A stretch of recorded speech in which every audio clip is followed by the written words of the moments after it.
तो कैसे हैं आप सभी लोग। एक बार फिर से स्वागत है आपका हमारे YouTube channel study with Yogesh में। आज हम एग्रीकल्चर का जो नेक्स्ट टॉपिक दिया है ईओ के सिलेबस में, ठीक है। आपने देखा होगा ईओ में बहुत ज़्यादा लेंदी या बहुत ज़्यादा टिपिकल टॉपिक नहीं दिए। अभी मैं साइंस ही देख रहा था, उसमें एक उसने दिया मानव पोषण, जिसमें आप विटामिन खनिज मिनरल्स वगैरह ये सब पढ़ते हैं। साइंस में उसने एक टॉपिक दिया पादप रोग और जो पुष्प रोग ये सब दिए, वो चेक कर लेना। एक छोटा सा टॉपिक है उसमें और देता, बाकी जनरल ही आएगा, ठीक है। उसमें तो फिजिक्स केमिस्ट्री का भी मैं बस 2-3 चैप्टर मैंने बताए हुए, वो चेक कर लेना, बाकी नहीं आने वाला है, ठीक है। आज देखना बच्चों, हमारा टॉपिक जो आज एग्रीकल्चर में आपके सिलेबस में दिया है, भारतीय किसानों की समस्याएं व भूमि सुधार, ठीक है। किसान समस्या व भूमि सुधार एक टॉपिक लिखा है, चेक करना। किसान समस्या व भूमि सुधार, ठीक है।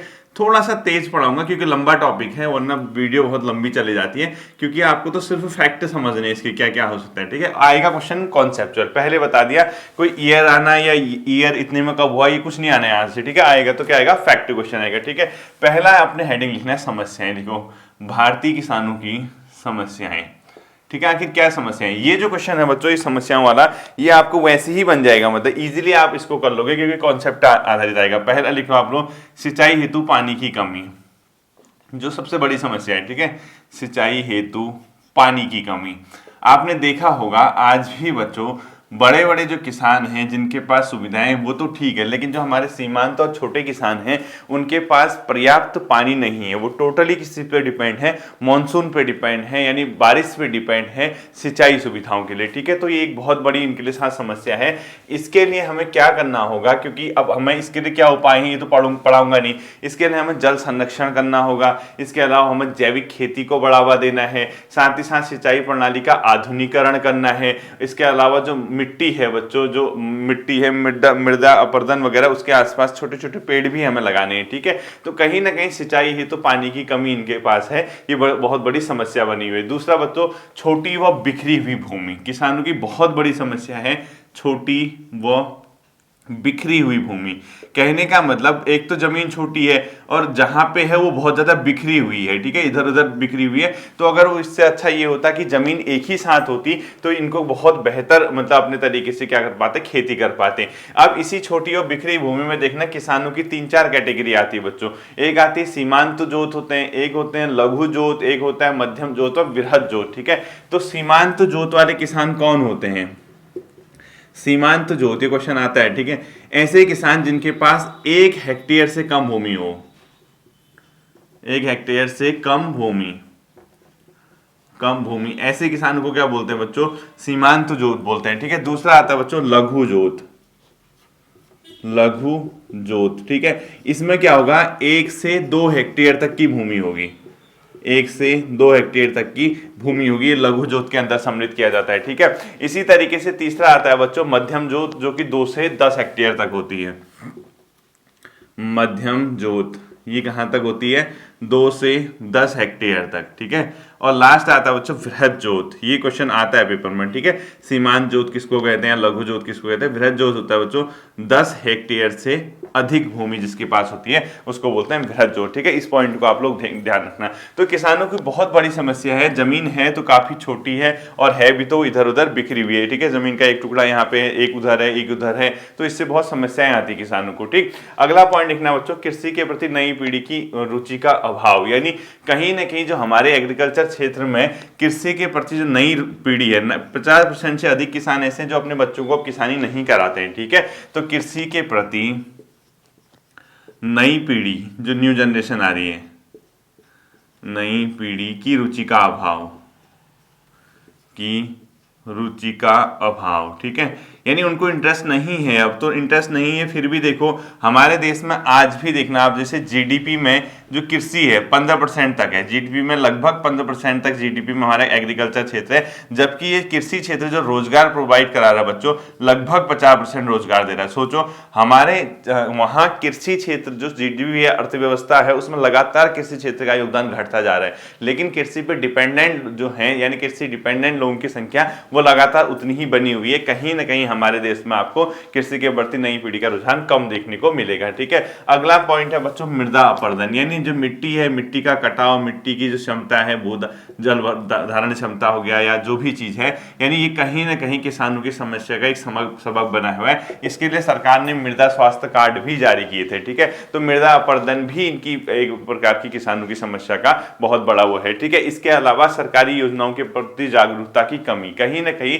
सरकारी योजनाएं जो हैं उसके प्रति जागरूकता नहीं है बच्चों। सरकारी अब आपके पेपर में ये थोड़ा ना आ रहे पॉइंट, अभी बताता हूं क्या आएगा आपके पेपर में। ठीक है, योजनाओं के प्रति जागरूकता की कमी, प्रति जागरूकता की कमी। ठीक है, कहीं ना कहीं हम देखेंगे कि सरकारी योजनाओं के प्रति किसान आज भी उतना जागरूक नहीं है, ये भी बहुत बड़ी है। अब आपको यहाँ पे पेपर में आपको एक तो ये पॉइंट याद रखना है, छोटी व बिखरी भूमि के अंदर ये वाले पॉइंट कितना हेक्टेयर आता है। दूसरा, जो सरकारी योजनाओं के प्रति मैंने जागरूकता की कमी लिखा है ना बच्चों, वो पॉइंट भी याद रखना है। अब आपको घर पे क्या करना है, तुरंत देखना कुछ स्कीम किसानों के लिए जो सरकार ने चलाई है उनको हमने लिखना है। ठीक है, जैसे स्कीम के अंदर आपको पहला ए पॉइंट लिख लो, आप यहाँ पे पहला लिखो प्रधानमंत्री किसान सम्मान निधि। ठीक है, ये फोर्थ का पॉइंट है। ठीक है, फोर्थ का ए लिख लेता हूं, देखो प्रधानमंत्री किसान सम्मान निधि, ये पढ़ना है आपको। इसमें क्या किया जाता है, कब से शुरू की गई थी। ठीक है, ये खुद तैयार करना, ईयर वगैरह मेरा यहाँ पे लिखाने का काम नहीं होगा, ये आप खुद तैयार करोगे।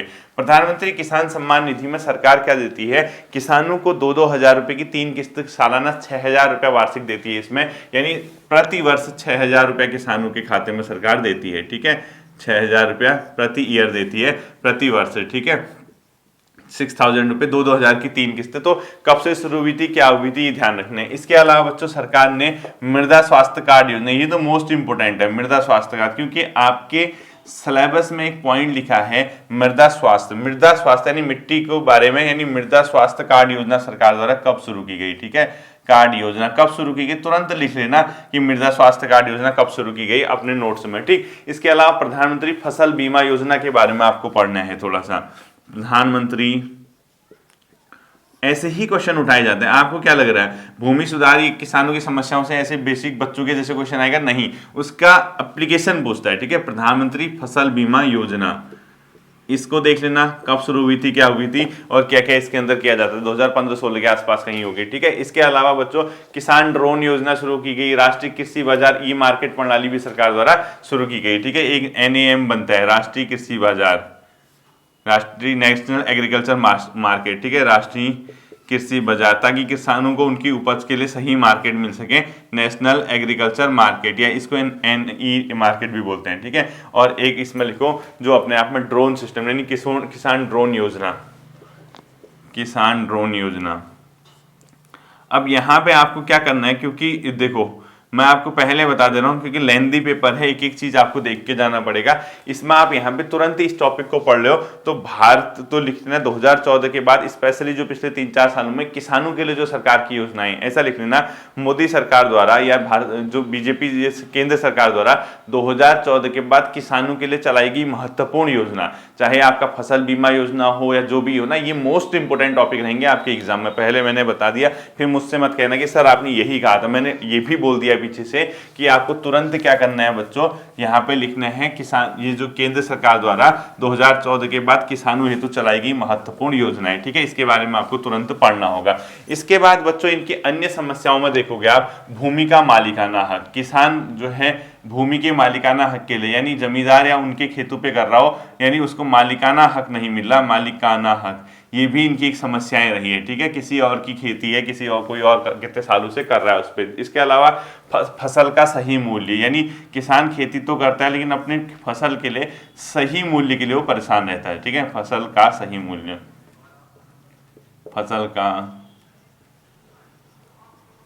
सही मूल्य। ठीक है, इसके साथ साथ अच्छे बीज, मशीनीकरण का अभाव, भंडारण व परिवहन बाधा व पूंजी की कमी। ठीक है, देखो अच्छे बीज की कमी, क्योंकि जो किसान संपन्न है वो तो ले लेता है, लेकिन अन्य जो छोटे किसान हैं उनको परेशानी है। ठीक है, इसके अलावा भंडारण व परिवहन, स्टोर करना है उसको, एक जगह से दूसरी जगह पहुंचाना है, परिवहन की समस्या। ठीक है, अगला लिखो मशीनीकरण का अभाव, किस खेती में मशीनीकरण का अभाव। ठीक है, मशीनीकरण का अभाव, देखो मशीनीकरण का अभाव, ठीक है, मशीनीकरण का अभाव भी आपको ध्यान रखना है कि कहीं ना कहीं किसानों की समस्या रही है, ठीक है, मशीनीकरण का अभाव। ये था बेसिकली आपका बच्चों किसानों की समस्या। अगला हेडिंग लिखिए आप लोग। तो आपको इसका अगला हेडिंग लिखना है बच्चों भूमि सुधार, यानी जो आपका दिया हुआ है पेपर में, कोई मतलब सिलेबस में, यहीं से किसानों की समस्या वाला क्वेश्चन तो आप बेसिकली वैसे ही कर लोगे पढ़ते ही कोई एग्जाम में। भूमि सुधार यानी लैंड रिफॉर्म, ये थोड़ा सा टॉपिक रहता है अपने आप में इंपॉर्टेंट, ये हमेशा पूछता है यूकेपीएससी, ठीक है, लैंड रिफॉर्म से। अब सबसे पहले भूमि सुधार का अर्थ क्या होता है बच्चों, इसकी मीनिंग, अब डेफिनेशन तो आएगी नहीं आपकी, लिखना भी है नहीं आपने। भूमि सुधार का आप चाहो तो लिख लो, ठीक है। भूमि सुधार का सिंपल सा मीनिंग ये है कि हम भूस्वामित्व यानी जो लैंड का मालिक होगा उसका ऐसा वितरण कि कहीं ना कहीं कृषि उपज को फायदा हो, यानी जो हम उपज कर रहे हैं उसको फायदा हो, यानी हम एक ऐसी चीज चाहते हैं, एक ऐसी व्यवस्था चाहते हैं जो लैंड है उसका जो स्वामित्व है वो एक ऐसे इंसान के पास हाथ में चले जाए जो वास्तव में उस खेती को डिजर्व करता है, लंबे समय से उस पर काम कर रहा है, और उसी के तहत हम लोग क्या करते हैं बच्चों, लैंड रिफॉर्म करते हैं। अर्थात आपको सीधे सीधे मतलब रखना है भूमि स्वामित्व का उचित व न्यायपूर्ण वितरण करना है, यानी ऐसा भी नहीं कि किसी की जमीन किसी को दे दो, ठीक है। भूमि स्वामित्व का उचित स्वामित्व, ठीक है, किसका, कौन मालिकाना होगा इसका, स्वामित्व का उचित व न्यायपूर्ण वितरण, उचित व न्यायपूर्ण वितरण, इसका हमारा मेन क्या है बच्चों, टारगेट है भूमि सुधार का, ठीक है। हमने ये चीज इसमें करनी है, बेसिकली इसमें होता है। अब देखना बच्चों, जब ब्रिटिश शासन था उन्होंने जितने भी यहाँ पे भूमि से संबंधित कार्य किए उनका उद्देश्य क्या था, आप खुद जानते हैं, भू राजस्व को वसूल करना, यानी अधिकतम टैक्स लेना। उनको इस चीज से बिल्कुल मतलब नहीं था कि कृषि क्षेत्र में हमें सुधार करना चाहिए या कृषि क्षेत्र में हमें आधुनिकता लानी चाहिए या किसानों को थोड़ा सा संरक्षण देना चाहिए, बिल्कुल मतलब नहीं। उन्होंने ऐसा सिस्टम अपनाया कि उनको ज्यादा से ज्यादा रेवेन्यू मिले, लेकिन लैंड रिफॉर्म यानी कृषि सुधार या भूमि सुधार पर उन्होंने कोई भी इंटरेस्ट नहीं दिखाया, ठीक है। उनका मुख्य उद्देश्य क्या था बच्चों, अधिकतम भू राजस्व को उगाना, ठीक। तो हमने सबसे पहले देखने की स्वतंत्रता से पूर्व भारत में कौन सी भू राजस्व व्यवस्था थी, तो लिखो स्वतंत्रता से पूर्व, स्वतंत्रता से पूर्व भारत में राजस्व, भू राजस्व व्यवस्था, पूर्व भारत में भू राजस्व व्यवस्था, ठीक है, भारत में भू राजस्व व्यवस्था,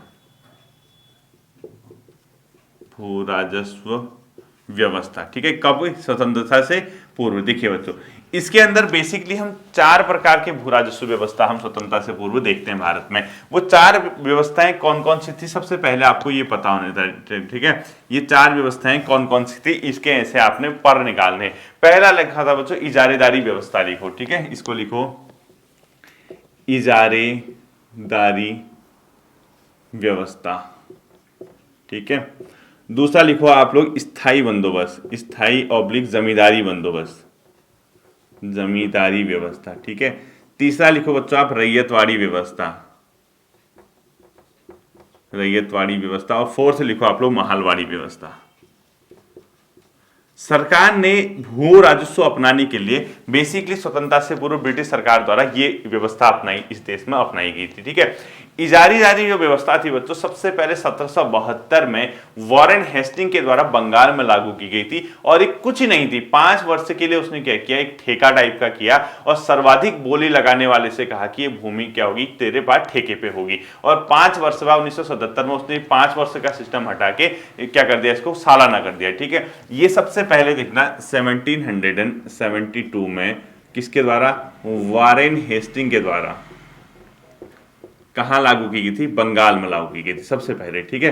कितने वर्ष के लिए थी बच्चों, पंचवर्षीय थी, ऐसे ही लिख रहा हूं मैं, आप लोग अलग अलग पॉइंट लिखना है, ठीक है। पहला पॉइंट ये हो गया, दूसरा ये हो गया, तीसरा ये हो गया, ये पंचवर्षीय थी मतलब स्टार्टिंग में, ठीक है। पंचवर्षीय मतलब 5 साल के लिए थी। इसमें क्या किया जाता था, 5 साल के लिए भूमि को ठेके पे दिया जाता था, लिखो 5 वर्ष हेतु भूमि को ठेके पे, 5 वर्ष हेतु भूमि को ठेके पे दिया जाता था, ठीक है।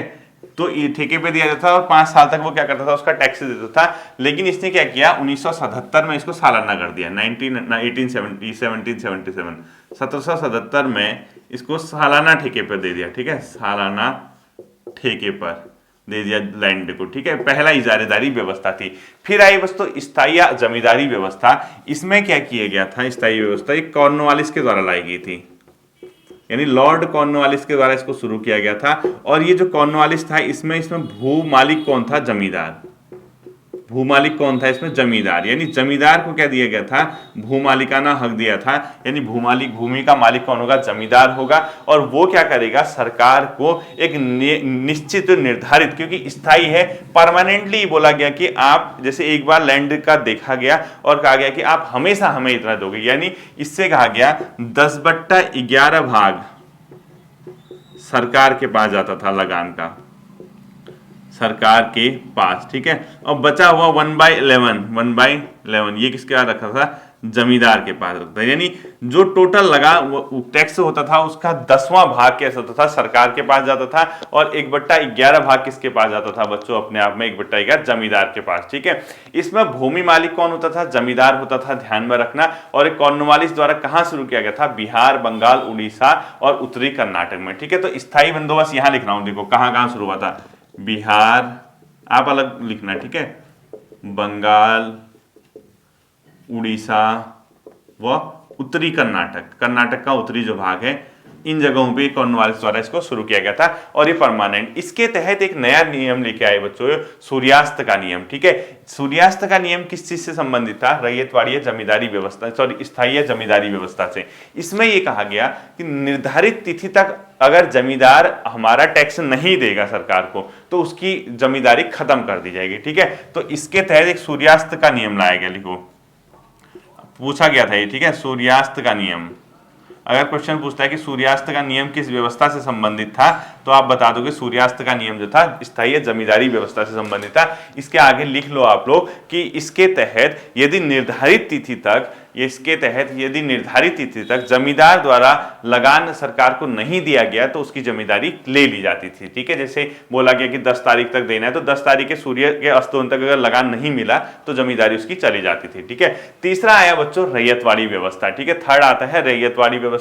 और ये रैयतवाड़ी जो व्यवस्था थी बच्चों बेसिकली कहां हुई थी? साउथ इंडिया के इलाके में हुई थी, ठीक है। तो रैयतवाड़ी व्यवस्था में 1820 टॉमस मुनरो का इसमें महत्वपूर्ण योगदान था और उस टाइम पे मद्रास का गवर्नर था, ठीक है। लिखो 1820 में मद्रास में इसको बेसिकली शुरू किया गया। और किसके द्वारा शुरू किया गया?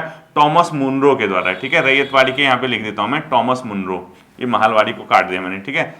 टॉमस मुनरो के द्वारा, ठीक है, टॉमस मुनरो के द्वारा इसको क्या किया गया था? शुरू किया गया था। इसको आप लोग ध्यान रखना, रैयतवाड़ी व्यवस्था को 1820 में मद्रास में।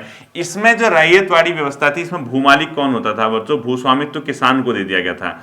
भूस्वामित्व जो था बच्चों किसान को दिया गया था, ठीक है। किसान से कहा गया था कि आपके पास अब क्या रहेगा? इसका भूमि का मालिकाना हक रहेगा। और 51% भाग पे भारत के ये लागू था, ठीक है। क्या सबसे बड़े भाग पर अगर कोई भू राजस्व व्यवस्था थी तो वो रैयतवाड़ी व्यवस्था थी। इसको ध्यान रखना, क्वेश्चन पूछता है कि रैयतवाड़ी इन व्यवस्था में सबसे बड़े भूभाग पे कौन सी व्यवस्था थी? भूस्वामी जो 51% भाग पे थी, रैयतवाड़ी व्यवस्था थी, ठीक है। इसमें बच्चों मद्रास, मुंबई का और असम का कुछ हिस्सा शामिल था, ठीक है। तो रैयतवाड़ी व्यवस्था कहां लागू हुई थी? लिखो मद्रास, आप अपनी कॉपी में लिखना है, ठीक है, जहां पे लिख रहे हो बंबई व असम के कुछ इलाकों में, साउथ की ओर से, ठीक है, असम के कुछ इलाकों में, कुछ भाग में, ठीक है। ये इसलिए भी रैयतवाड़ी में किसान को दिया था क्योंकि दक्षिण भारत में जमींदार का ऐसा वर्ग नहीं था जैसा उत्तरी भारत में था, ठीक है। ये आपको ध्यान रखना है, ठीक है। मालिकाना हक किसके पास था? आपको पता चल गया। इसमें जो लगान था बच्चों उपज के आधार पर लिया जाता था, भूमि क्षेत्र, उपज के आधार पर न लेके भूमि के क्षेत्रफल के आधार पर लिया जाता था। तो लिखो रैयतवाड़ी व्यवस्था में, खुद लिख लेना, ठीक है। रैयतवाड़ी व्यवस्था में जो लगान था भूमि के क्षेत्रफल के आधार पर लिया जाता था, न कि उपज के आधार पे। यानी लैंड एरिया कितना है उसके आधार पे तय किया। आप भले उसमें 0% उपज करो, कुछ फायदा मत करो उपज, लेकिन आपको टैक्स देना होता था। कितनी गंदी व्यवस्था थी सोचो, ठीक है। फोर्थ आता था बच्चों महालवाड़ी व्यवस्था, जो ब्रिटिश द्वारा शुरू की गई, ठीक है। महालवाड़ी व्यवस्था में जो सरकार ने क्या किया था बच्चों, जो महालवाड़ी व्यवस्था थी इसमें गांव, यानी गांव के मुखिया के साथ लगान वसूली का समझौता। महाल मतलब होता था गांव, ठीक है। तो लिखो गांव के मुखिया के साथ लगान का समझौता। गांव का मुखिया क्या करेगा बच्चों, पूरे गांव से लगान लेगा और उसके क्या करेगा के साथ समझौता किया था, ठीक है, सरकार को देगा। यह भारत के लगभग 31% भाग पे थी, यानी सर्वाधिक भाग पे थी रैयतवाड़ी, फिर थी महालवाड़ी और सबसे कम पे थी स्थानीय बंदोबस्त, स्थायी बंदोबस्त, ठीक है, 30% भाग लगभग कर दो, 31 नहीं 30। ये जो तो गांव की उपज के आधार पर लगान निर्धारित होता था, ठीक है। एक गांव होता था, उसकी कितनी उपज हो रही है, गांव की उपज के आधार पर लगान, उपज के आधार पर लगान निर्धारित, के आधार पर लगान क्या होता था बच्चों, निर्धारित होता था इस वाली व्यवस्था में, ठीक है। ये ध्यान रखना के आधार पर लगान निर्धारित किया जाता था, ये लिख लो। यह मध्य प्रांत आगरा वगैरह के कुछ इलाकों में हॉल्ट मैकेंजी वगैरह इससे जुड़े थे, आप लोग देख लेना इसको, हॉल्ट मैकेंजी वगैरह इससे जुड़े थे, क्या था मैंने पढ़ाया हुआ है, ठीक है। अब देखो बेसिकली ये तो पुरानी व्यवस्था थी, इससे क्या हुआ, लगातार किसानों का शोषण हुआ बच्चों, लगातार किसान क्या हुए, इससे परेशान होते रहे। तो फिर हमने क्या किया, भूमि सुधार के उद्देश्य रखे, तो भूमि सुधार के उद्देश्य लिखो कि आखिर भारत को भूमि सुधार की क्या जरूरत पड़ी, क्या इसके टारगेट थे, क्या उद्देश्य थे। पहला था बच्चों कृषि की उत्पादकता बढ़ाना, ठीक है, कॉमन सेंस है, कृषि उत्पादकता को क्या करना था, हायर करना था, कृषि उत्पादकता बढ़ाना था। दूसरा था बच्चों सामाजिक न्याय, क्योंकि ऐसा नहीं होना चाहिए कि किसी वर्ग के पास सारा जमीन हो, किसी के पास कुछ भी ना हो, तो सामाजिक न्याय भी इसके अंदर हमने रखा, ठीक है। तीसरा रोजगार के अवसरों को बढ़ाना, कृषि उत्पादकता बढ़ेगी यानी प्रोडक्शन ज्यादा होगा तो रोजगार के अवसर भी बढ़ेंगे, ठीक है। रोजगार के अवसर को क्या करना था, इसका टारगेट बढ़ाना था, ठीक है, यानी रोजगार के अवसर अपने आप में हाई करने थे। इसके अलावा आर्थिक क्रियाओं में कृषि की भागीदारी को बढ़ाना था, ठीक है। ऐसा नहीं कि सिर्फ उद्योग और सेवा क्षेत्र ही काम करे, तो आर्थिक क्रियाओं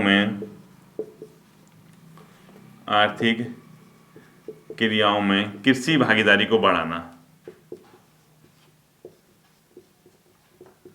कृषि भागीदारी को क्या करना था बच्चों, बढ़ाना था, ठीक है, कृषि भागीदारी को बढ़ाना था, ये ध्यान रखना। और लास्ट देखो आर्थिक न्याय का सिद्धांत तय करना था। आर्थिक न्याय मतलब प्राकृतिक जो संसाधन है उसके समान वितरण, ठीक है, आर्थिक न्याय का सिद्धांत। कहीं ना कहीं ऐसा नहीं होना चाहिए कि कुछ ही लोगों के पास सारी जमीन जाए और किसके पास कुछ भी ना हो, तो आर्थिक न्याय के सिद्धांत को भी देखना था, ठीक है। अब देखना बच्चों, हमने जब ये किया क्या, भूमि सुधार किए, वो दो भागों में हमारे बढ़ते हैं। भूमि सुधार एक तो संस्थागत सुधार थे यानी जो स्ट्रक्चरल थे, और दूसरे जो थे टेक्निकल जो रिफॉर्म थे, ठीक है। तो भूमि सुधार को बच्चों हम दो भागों में बांटते हैं। भारत में जो भूमि सुधार थे, यहां से क्वेश्चन आएगा, देखने इसी से आएगा जो पॉइंट ऑफ लिखा रहा हूं, ठीक है। एक तो था बच्चों संस्थागत, ठीक है। संस्थागत सुधार क्या था, उसके अंदर आपने क्या करना था, जो स्टार्टिंग में हमारी जमींदारी प्रथा थी यानी जो मध्यस्थ थे उनको खत्म करना था। पहला लिखो जमींदारी प्रथा का उन्मूलन, जमींदारी प्रथा का उन्मूलन, ठीक है, यानी जो लैंड में जमींदार हुआ करते थे उनको समाप्त करना था। दूसरा बच्चों मध्यस्थों का अंत, जो मीडिएटर होते थे किसान और सरकार के बीच, उसको क्या करना था, खत्म, मध्यस्थों का अंत। अब ऐसा हम चाहते थे कि किसान का डायरेक्ट सरकार से क्या हो जाए, लिंक हो जाए, यानी मध्यस्थों का अंत करना था। अगला भूस्वामित्व कृषकों को हस्तांतरित करना था, यानी भूमि का स्वामित्व जो होगा वो कृषक होगा, भूस्वामित्व कृषकों को हस्तांतरित, कृषकों को हस्तांतरित करना इनका अगला टारगेट था, ठीक है, लैंड का जो मालिक होगा। इसके अलावा बच्चों खेत के आकार में सुधार करना था, चकबंदी व हदबंदी करनी थी, और सहकारी व सामुदायिक कृषि करनी थी, ठीक है। लिखो खेत का आकार सुधार करना था, आकार सुधार करना था, चाहे इसके लिए हमें चकबंदी करनी पड़े, चकबंदी वगैरह तो पता ही होगा आपको, या हदबंदी करनी पड़े, ठीक है, चकबंदी ऑब्लिक हदबंदी के मार्ग से। इसके अलावा सहकारी व सामुदायिक कृषि को भी बढ़ाना था और खेतों का विखंडन हमने रोकना था, ठीक है। तो लिखो सहकारी कोऑपरेटिव एग्रीकल्चर, ठीक है, व सामुदायिक कृषि,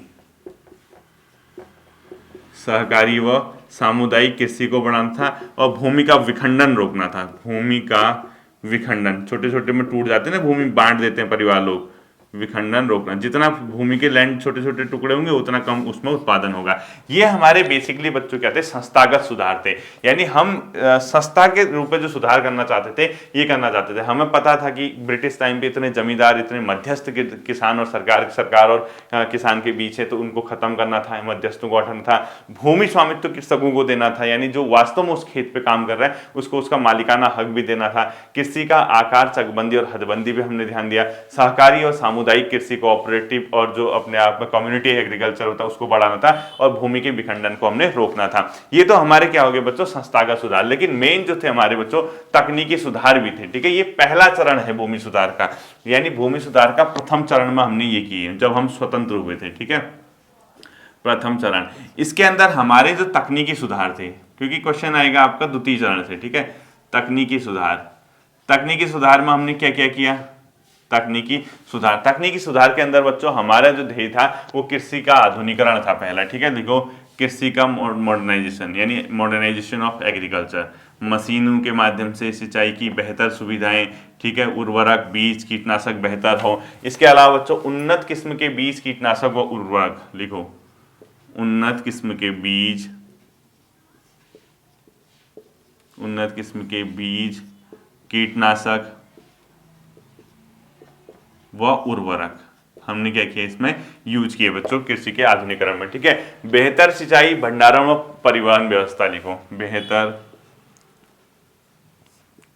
सिंचाई, परिवहन और भंडारण व्यवस्था। ठीक है, पता लगा खेत में उगा दिया, उसको रखने के लिए है ही नहीं, खेती ही सड़ गई। ठीक है, ये भी ध्यान रखना है। इसके अलावा बच्चों उन्नत उपकरण व मशीन। ठीक, ये हमारे क्या थे, उन्नत मशीन व उपकरण, उन्नत उपकरण व मशीन। ठीक है, हमारा पहला उद्देश्य ये था कि हमारे देश में कृषि के संस्थागत सुधार। एक प्रथम चरण में हमने दो चीज अपनाई, एक तो हमने संस्थागत सुधार किया और दूसरा हमने क्या किया बच्चों, तकनीकी सुधार किया। इसके बाद द्वितीय चरण आता है। द्वितीय चरण के अंदर से ही आपका पिछली बार क्वेश्चन पूछा था, भूमि सुधार का द्वितीय चरण लिखो आप लोग। ठीक है, भूमि सुधार का द्वितीय चरण जो कि हमने स्वतंत्रता के बाद किया, द्वितीय चरण। ठीक है, ये कब किया हमने बच्चों, स्वतंत्रता के बाद, स्वतंत्रता के बाद किया। ठीक है, पहला हमने इसमें क्या किया बच्चों, इसमें जो पहला था वो था हमारा क्या, मध्यस्थों का उन्मूलन। सबसे महत्वपूर्ण था हमारा मध्यस्थों का उन्मूलन, मध्यस्थों का उन्मूलन। ठीक है, मध्यस्थों का उन्मूलन हमारा पहला उद्देश्य था। इसमें हमने क्या किया, जमींदारी प्रथा समाप्त की और भूमि के संबंध में किसानों को क्या किया बच्चों, अब एक प्रकार से जो सीधा मतलब सरकार से क्या किया, उसका संबंध किया। तो मध्यस्थों का उन्मूलन का सीधा सीधा अर्थ क्या है, तो खुद ही कर लोगे ना, जो मीडिएटर हैं किसान और सरकार के बीच उनको समाप्त करना है। यानी जमींदार आपने यहाँ से हटाने हैं किसान और सरकार के बीच से, और किसानों का गवर्नमेंट से डायरेक्ट आपको क्या करना है, लिंक करना है। वही अपने आप में क्या था बच्चों, मध्यस्थों का उन्मूलन था। ठीक है, दूसरा काश्तकारी में सुधार, ये सब स्वतंत्रता की बात किया है। ठीक है, यही क्वेश्चन आया था, काश्तकारी सुधार। काश्तकारी सुधार के अंदर सरकार ने क्या किया, लगान का नियमन किया। यानी जो टैक्स होता था किस आधार पे किया जाएगा, यानी टैक्स का जो रेट होगा किस आधार पे तय किया जाएगा, भूमि के क्षेत्रफल के आधार पे देगा या उपज के आधार पे देगा, कौन कितना देगा, यानी लगान, यानी टैक्स का इसके अंदर नियमन किया गया, लगान का नियमन किया गया। ठीक है, बेसिकली अगर कभी क्वेश्चन पूछते हैं भूमि सुधारों की श्रृंखला के अंदर सरकार द्वारा इनमें से किसके तहत लगान का नियमन किया गया, तो काश्तकारी सुधार के अंदर लगान का हमने नियमन किया, ये ध्यान रखना। और इसके अलावा काश्तकारों को भूमि का मालिकाना हक व काश्त अधिकारों का संरक्षण किया गया। ठीक है, लिखो काश्तकारों को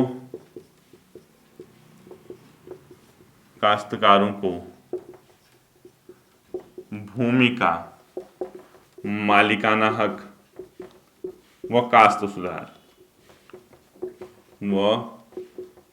सुधार इसके अंदर हमने किया था। ठीक है, ध्यान रखना आप लोग, काश्तकारी सुधार के अंतर्गत।